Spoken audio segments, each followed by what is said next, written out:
കുട്ടികളെ നമസ്കാരം. സത്യത്തിൻ്റെ മഹത്വം അതെത്ര വലുതാണ് എന്നും വിവരിച്ചുകൊണ്ടിരിക്കുകയാണല്ലോ ഉറവങ്കര കഴിഞ്ഞ ശ്ലോകത്തിലും. പുളി പറഞ്ഞാലത്തെ അപകടങ്ങൾ എന്തൊക്കെയാണ് എന്ന് ഉപദേശിച്ചു തരികയാണ്. ഈ ബാലോപദേശത്തിലെ 2-ാം ഖണ്ഡത്തിലെ 8-ാം ശ്ലോകത്തിലും. നമുക്ക് ആ ശ്ലോകം ഒന്ന് കേട്ടു നോക്കാം. മന്ത്രങ്ങളും ഗണകലക്ഷണവും മരുന്നും യന്ത്രങ്ങളും ഭുവി വിചിത്രഫലപ്രദങ്ങൾ എന്തെങ്കിലും പൊളിയുരച്ചവനി പ്രയോഗതന്ത്രങ്ങൾ ആ പതിർവിതയ്ക്കു സമം ഭവിക്കും.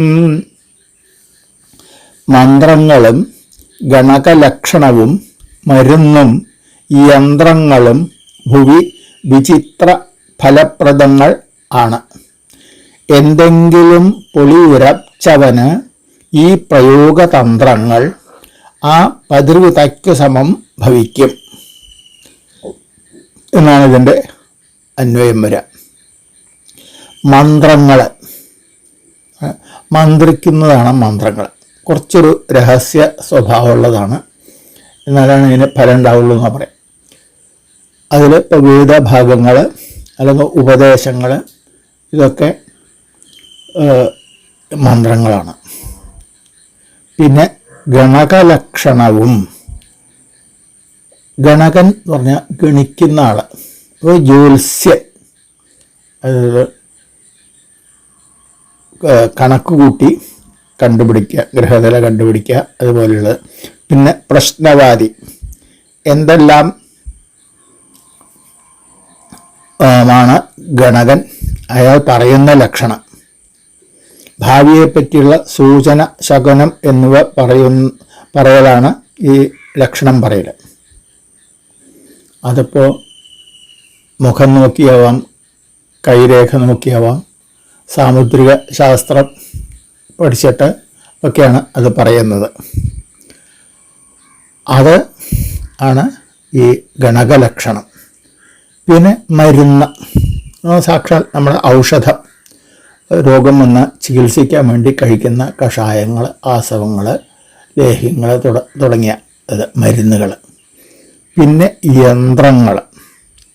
യന്ത്രം എന്ന് പറഞ്ഞാൽ നമ്മുടെ മെഷീനറി അല്ല, അന്ന് മന്ത്രവും മറ്റും എഴുതിയിട്ടുള്ള തകിട്, ഏലസ് മുതലായവ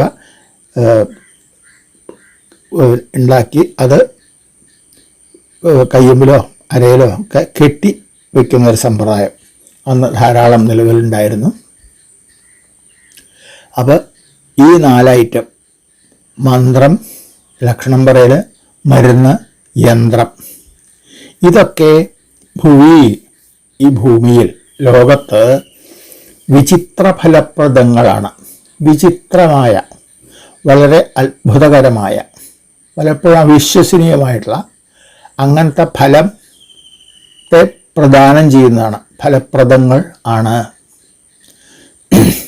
എന്ന് പറഞ്ഞു. പിന്നെ പറയാണ്, എന്തെങ്കിലും പൊളിയുരച്ചവന്, എന്തെങ്കിലും പൊളി, ഇന്നതൊന്നുമില്ല, എന്തെങ്കിലും കാരണത്തിന് വേണ്ടിയിട്ട് പൊളി പറഞ്ഞ ആളാണ്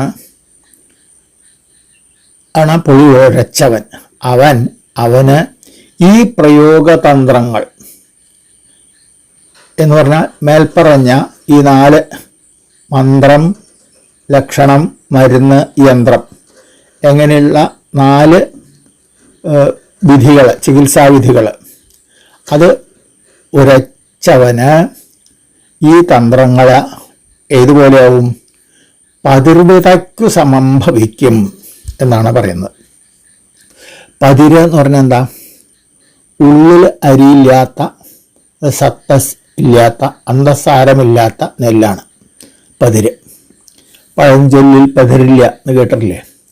അതായത് പഴഞ്ചൊല്ല് എന്തായാലും അതിൽ എന്തെങ്കിലും ഒരു അന്തസാരം ഉണ്ടാവും, ഒരു അർത്ഥം ഉണ്ടാവും. അതാണ് പതിർവിത എന്ന് പറഞ്ഞാൽ പതിരിനെ വിതയ്ക്കുക. നമ്മൾ നെല്ല് ഉണ്ടാക്കാൻ എന്താ, നല്ല വിത്ത് നോക്കി വിതച്ചിട്ടാണ് നെൽച്ചെടി വളർന്നു വരുള്ളൂ. അതിന് സമം ഇപ്പം ഈ പതിർവതയ്ക്ക് സമം, അതായത് പതിര് കുത്തിയിട്ട് മുളക്കില്ല, അതുപോലെ നിഷ്ഫലമായി തീരും. അതുപോലെ ഭവിക്കുമെന്ന് പറഞ്ഞാൽ അതുപോലെ അതുകൊണ്ട് എന്താ ഉണ്ടാവുക? ഒന്നും ഉണ്ടാവില്ല എന്നർത്ഥം. പതിര് കുഴിച്ചിട്ടാൽ അതുപോലെ ആവും ഈ പൊളി പറയുന്ന ആൾക്കാർ ഈ മേൽപ്പറഞ്ഞ സംഗതികൾ ചെയ്താൽ. അപ്പോൾ ഇതിൽ നിങ്ങൾ ശ്രദ്ധിച്ചിട്ടുണ്ടാവും, മന്ത്രം, ലക്ഷണം പറയൽ, മരുന്ന്, യന്ത്രം, ഇതൊക്കെ അന്ന് പല രോഗചികിത്സയ്ക്കും ചെയ്തിരുന്ന സംഗതികളാണ്. ഇതിൽ മരുന്ന് ആണ് ശരീരത്തിനുള്ള ചികിത്സ. മറ്റത് മൂന്നും ഉണ്ടല്ലോ, മന്ത്രവും ലക്ഷണങ്ങളും യന്ത്രവും, ഇതെല്ലാം മാനസികമായുള്ള ചികിത്സയ്ക്ക് ഉപയോഗിച്ചിരുന്നതാണ്. അപ്പോൾ അതായത് 25% മരുന്നും 75% ഈ മാനസിക ചികിത്സയാണ് നടന്നിരുന്നത്. ഇന്നും ശാസ്ത്രജ്ഞന്മാർ സമ്മതിക്കുന്ന കാര്യമാണ്, ഒരു 80% വരെ മാനസികവും ബാക്കി 20% രോഗം ഉള്ളൂ എന്നുള്ള കാര്യം. അപ്പോൾ ശാരീരിക രക്ഷയ്ക്ക് പുറമെ മാനസികമായ ആരോഗ്യത്തിന് വേണ്ടി പണ്ട് കാലത്ത് ചെയ്തിരുന്നതാണ് ബാക്കി പറഞ്ഞതൊക്കെ. അപ്പം അത് ഫലിക്കണം എന്നുണ്ടെങ്കിൽ സത്യസന്ധനായിട്ടുള്ള ആൾ പറഞ്ഞാലാണ് ഫലിക്കുള്ളൂ. അങ്ങനെ പൊളി പറയുന്ന ആൾ ആണ് എന്നൊരു തവണ പേര് കിട്ടിക്കഴിഞ്ഞാൽ അയാളുടെ വാക്ക് ആരാ വിശ്വസിക്കുക? ആരും വിശ്വസിക്കില്ല. അപ്പോൾ അയാൾ കെട്ടിത്തന്ന തകിട് അത് വിശ്വാസം വരില്ല. അതിൽ ഫലിക്കുകയോ ഫലിക്കില്ല എന്നുള്ളത് ഈ രോഗിക്ക്, അത് ഏറ്റുവാങ്ങുന്ന ആൾക്ക് വിശ്വാസം വരാത്തത് കാരണം അത് ഫലിക്കാതെയാവും. അപ്പം അത് പതിർവ്വത പോലെയാവും എന്നർത്ഥം.